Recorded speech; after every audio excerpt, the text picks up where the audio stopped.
Hola, ¿qué tal, queridos amigos? Bienvenidos a este estudio de la palabra de Dios a través de la lección de la escuela sabática. En esta oportunidad queremos estudiar juntos una nueva lección.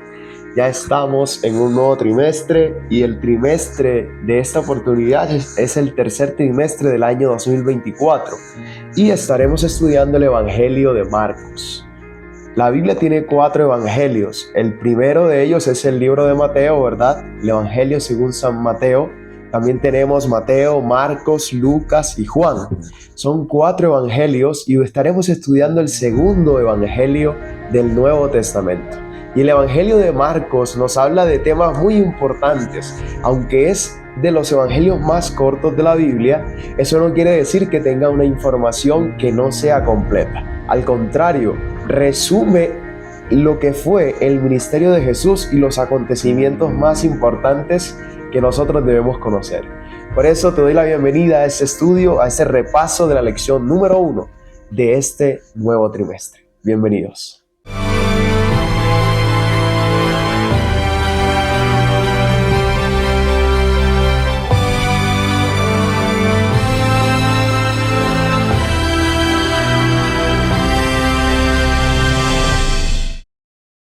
Hola, hola, ¿qué tal? Muy bien, vamos a comenzar en esta oportunidad abriendo la palabra de Dios en nuestro texto de memoria, que se encuentra en Marcos capítulo 1, el versículo 14 y el versículo número 15. Después que Juan fue encarcelado, Jesús vino a Galilea predicando el evangelio del reino de Dios y decía: el tiempo se ha cumplido, el reino de Dios está cerca, arrepiéntanse y crean al evangelio. Qué maravilloso, ¿saben? Antes de entrar a estudiar lo que es este texto bíblico y cómo se desarrolla durante esta primera lección, primeramente me gustaría mencionar algo muy importante. ¿Quién era Marcos? El escritor de este evangelio, Marcos, en realidad no se llamaba así.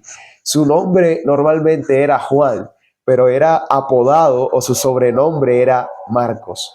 Y nosotros sabemos un poco de su historia gracias a que, de hecho, en el Evangelio de Marcos no se menciona en sí quién era Marcos, sino más bien se menciona en el libro de Hechos, porque Juan Marcos, el escritor del Evangelio de Marcos, era uno de los colaboradores de Pablo y de Pedro en sus viajes misioneros. Es decir, Juan Marcos comenzó su ministerio siendo un misionero. Pero vamos a averiguar qué pasó con él, qué pasó con el ministerio que él tuvo. ¿Será que fue un ministerio de éxito o quizás experimentó algún fracaso en alguna oportunidad? Para descubrir eso, quiero invitarte que puedas abrir tu Biblia allí donde estás, en Hechos el capítulo número 12.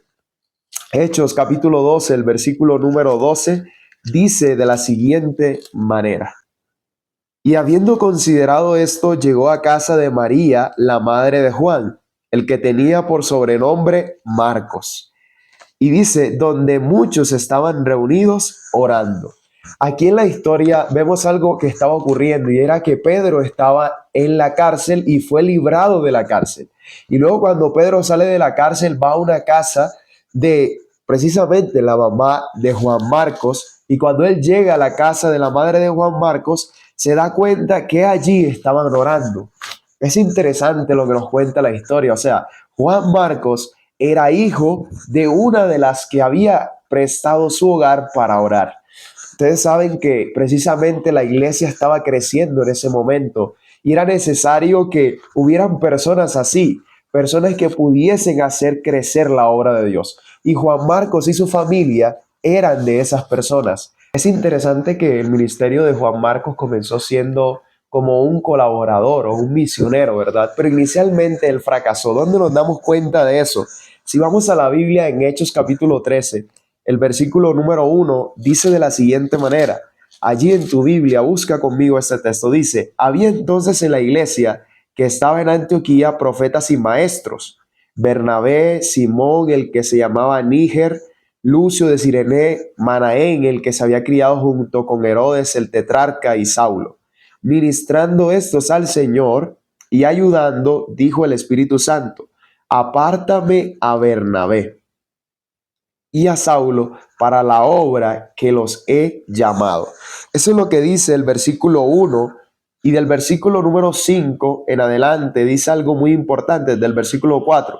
Ellos entonces, enviados por el Espíritu Santo, descendieron a Seleucia y de allí navegaron a Chipre.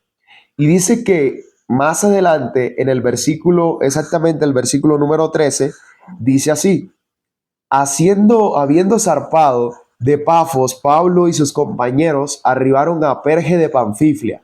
Pero Juan, o sea, Juan Marcos, apartándose de ellos, volvió a Jerusalén. Vemos aquí que habían unos hombres encargados de los viajes misioneros, ¿cierto? Dentro de ellos estaba Pablo, estaba Pedro y junto con ellos estaba Juan Marcos.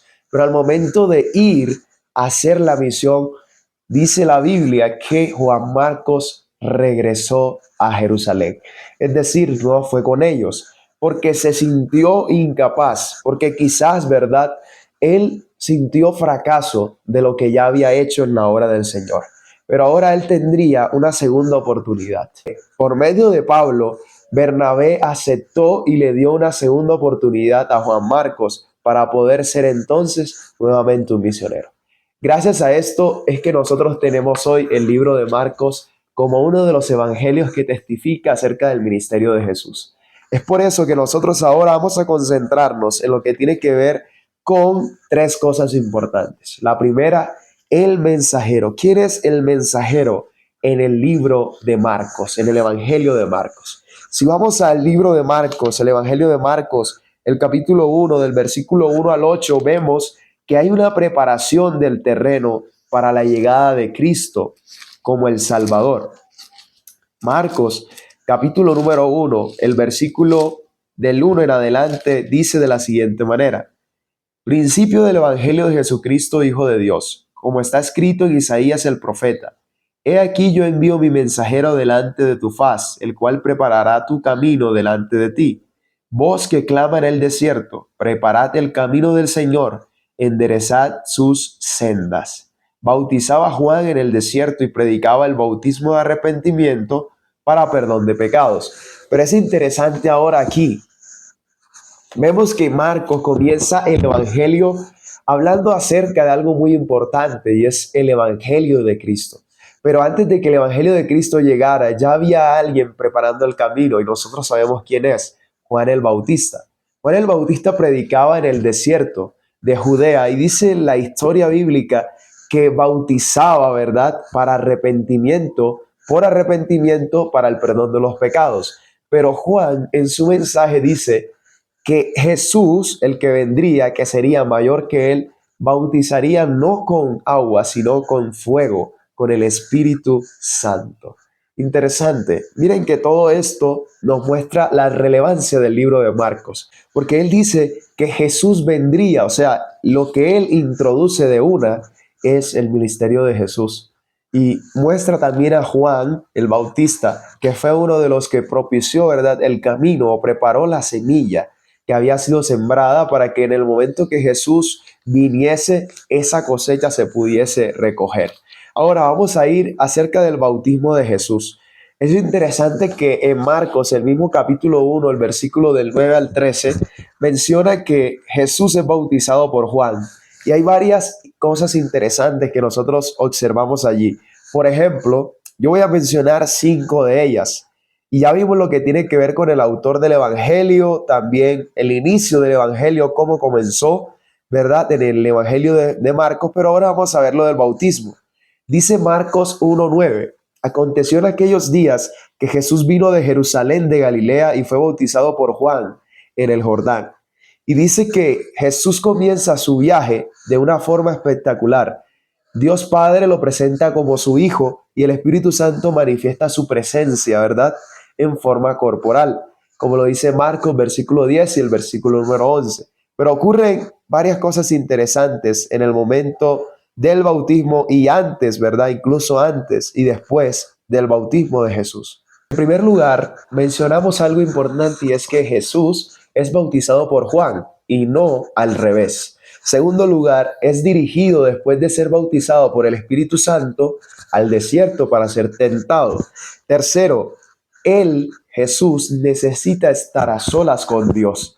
Es algo muy importante esto también. Cuarto, es tentado por el diablo. Después que pasan, ¿verdad?, los días de ayuno, Jesús es tentado por el diablo. Y quinto, después de enfrentar todos los peligros de la tentación, ¿verdad?, Jesús es servido por los ángeles. Esto nos muestra que nosotros, ¿verdad?, cuando le entregamos la vida a Jesús por medio del bautismo, nosotros también seremos llevados por medio de un desierto.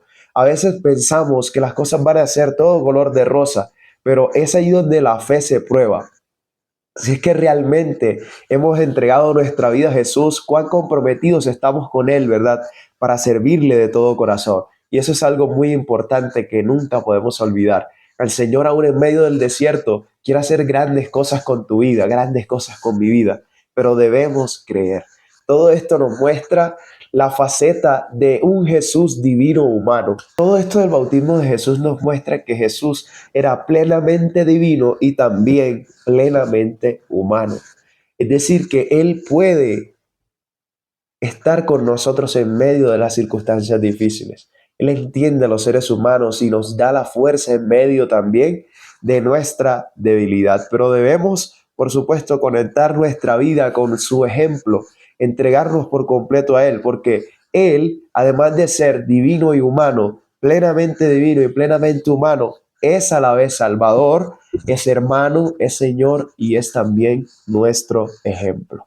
Y por último, en este repaso de lección queremos ver algo muy importante que nos comparte el mensaje del libro de Marcos. Si miramos en Marcos capítulo 1, el versículo 15, hay tres expresiones maravillosas que resumen en idea principal lo que Marcos quiere dar a entender en su evangelio.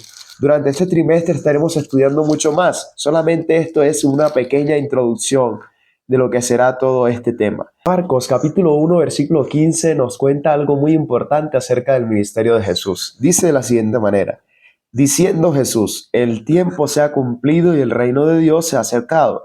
Arrepentíos y creed en el evangelio. ¿Qué quiere decir esa expresión el tiempo se ha cumplido? Jesús, cuando expresa este párrafo, esta idea general, lo que está diciendo en primer lugar con el tiempo se ha cumplido es que realmente la profecía de Daniel 9:24 se había cumplido, la profecía de las 70 semanas, que indica que comenzaría con el decreto de Artajerjes en el año 457 a.C. Y todo eso, ¿verdad?, pasarían después 69 semanas hasta llegar al Mesías príncipe. Y el Mesías príncipe es Jesús. Esto se cumplió, o esta profecía se cumplió en el bautismo de Jesús. Por eso después que Él se bautiza, dice esta expresión de que el tiempo se ha cumplido. Después vemos la siguiente expresión, que es el reino de Dios se ha acercado. Es decir, el evangelio de Dios por medio del pacto de salvación ha llegado a la humanidad. Y por último, arrepentíos y creed en el evangelio. Esto tiene que ver con un llamado a tomar parte activa en el pacto de la salvación. ¿Cómo se toma parte activa en el pacto de la salvación? Es aceptar el mensaje de Jesús, aceptar a Jesús en nuestra vida y confesarle como nuestro Salvador. Nuestro mensaje actual incluso no va muy lejos de esta idea general. Y es que nosotros también creemos en estos tres aspectos importantes del ministerio de Jesús. Nuestro mensaje actual no está muy lejos de esta idea, porque nosotros también creemos que el tiempo se ha cumplido. Nosotros también creemos que Jesús viene y también debemos arrepentirnos y creer en Él para poder ir al cielo con Cristo Jesús. Entonces, esta lección es un gran llamado para cada uno de nosotros, para que podamos encomendar nuestra vida al Señor, para que le pidamos perdón también por nuestros pecados, porque Él está dispuesto a perdonarnos. Y por supuesto, que podamos acercarnos al verdadero evangelio, el verdadero evangelio que es el evangelio de Jesús. Así que vamos a orar para culminar con este estudio. Oremos. Señor, te damos las gracias por la oportunidad que nos das de iniciar un nuevo trimestre. Pedimos que perdones cada uno de nuestros pecados. Pedimos, Señor, que también nos puedas ayudar a escudriñar cada día más tu palabra. Cuídanos y bendícenos, Señor, en el nombre de Jesús. Amén y amén. Muchas gracias por acompañarnos en este estudio de la lección y nos vemos en la otra oportunidad para seguir estudiando la palabra de Dios. Bendiciones.